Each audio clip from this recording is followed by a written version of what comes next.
Halo Malaysia, terima kasih kerana sudah menonton video ini. Sebelum kita bermula, sila pertimbangkan untuk tekan butang subscribe, like dan share. Berita perkembangan politik semasa dalam negara, perkembangan negara dan semuanya ada di dalam channel ini. Terima kasih kerana sudah menonton. Hai Halo Malaysia, selamat malam tuan-tuan dan puan-puan. Terima kasih kerana anda masih terus setia bersama di dalam channel Elvino ESTV. Jangan lupa untuk tekan butang subscribe, like video ini, dan jangan lupa untuk tekan butang share. Tuan-tuan dan puan-puan, hari ini admin mahu mengkongsikan satu berita yang dipetik daripada syahbudin.com.net. Tarikh 14 Mei ini, lengkaplah jejak kasih Anwar Ibrahim dengan UMNO.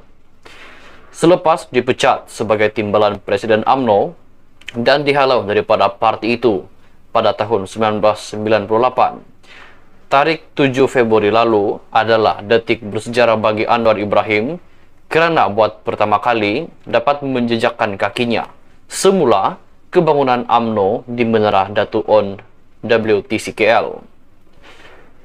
Beliau hadir ketika itu untuk mempengerusikan mesyuarat sulung Sekretariat Kerajaan Perpaduan yang melibatkan wakil parti-parti yang berada dalam Kerajaan Perpaduan.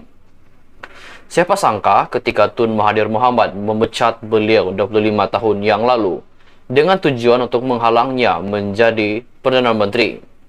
Tetapi akhirnya selain dapat menjejakkan kaki semula kebangunan UMNO yang penuh kenangan itu, lebih manis lagi kerana kembalinya Anwar Ibrahim kali ini selepas suku abad berlalu ialah bersama jawatan Perdana Menteri yang pernah cuba dijauhkan daripadanya. 2 hari lalu, iaitu 7 Mei, satu lagi sejarah indah datang menerkam dalam kehidupan Anwar Ibrahim.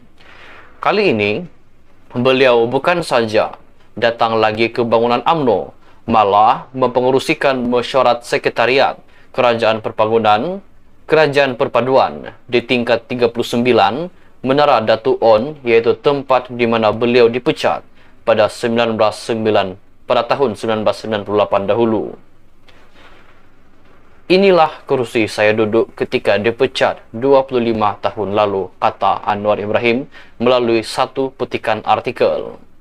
Anwar sempat mengimbas memori pahit masa lalu itu dengan memegang kerusi tempat di mana beliau pernah duduk sebelum dipecat dan dihalau daripada UMNO oleh Tun Mahathir Mohamad. Terpaling manis sekali bersama kedatangannya kali ini sebagai Perdana Menteri dan pengurusi Sekretariat Kerajaan Perpaduan. Beliau akhirnya dapat duduk di kerusi orang yang memecatnya ketika itu adalah pengurusi UMNO, Presiden UMNO, maafkan saya. Selain Anwar Ibrahim berjaya kembali untuk kebangunan UMNO selepas 25 tahun berlalu, dapat melihat kembali kerusi yang pernah didudukinya sebelum dipecat dan duduk di kerusi orang yang memecatnya. Orang yang memecatnya itu pula kini sudah tersisi jauh daripada UMNO. Begitulah hebatnya kuasa Tuhan menguji kesabaran dan ketahanan jiwa seseorang yang kental dalam perjuangan serta dalam masa yang sama, seperti memberi hukuman kepada pihak yang merasakan terlalu megah dengan kuasa yang ada dalam tangan. Semua ini adalah pengajaran kepada kita semua bahawa dalam kehidupan di dunia ini, janganlah terlalu megah dan gah dengan kuasa yang hadir bersama jawatan, kerana kuasa Tuhan sebenarnya lebih agung dan tidak dijangkau, tak terjangkau oleh manusia untuk memikirnya. Dalam kes Anwar Ibrahim ini, bukan saja beliau sendiri barangkali tidak menjangka dapat kembali ke bangunan UMNO, Tun Mahathir yang memecatnya dan kebanyakan rakyat Malaysia juga tidak menjangka sedemikian takdir Tuhan ditentukan untuk kita semua menyaksikannya. Melalui 2 tarikh itu, iaitu 7 Februari dan 7 Mei, Anwar dan UMNO seperti dipertemukan dalam episod jejak kasih layaknya. Begitupun pada 14 Mei akan datang ini apabila berlangsung konvensyen nasional Kerajaan Perpaduan di Dewan Merdeka WTC Kuala Lumpur, sekali lagi sejarah indah akan tercipta buat Anwar Ibrahim. Anwar dipecat pada tahun 1998 dan kali terakhir beliau menjejakkan berada di Dewan Merdeka tentunya ialah ketika berlangsungnya Perhimpunan Agung UMNO pada tahun 1997. Lebih sedikit daripada 25 tahun berlalu, kembalinya beliau ke Dewan Merdeka pada 14 Mei nanti adalah sebagai Perdana Menteri merangkap pengurusi Sekretariat Kerajaan Perpaduan, yang dengan sendirinya melayakannya sekali lagi duduk di kerusi Tun Mahathir yang pernah duduk sebelum ini.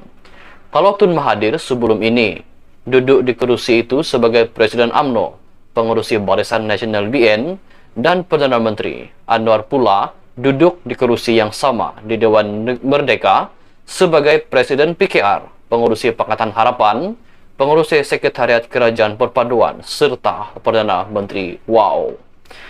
Dipecat, dihalau, dan diketepikan daripada UMNO, tetapi akhirnya Anwar Ibrahim berjaya kembali ke tempat di mana beliau dipecat dahulu bersama jawatan idaman yang dengan gigi pernah cuba dipisahkan daripadanya.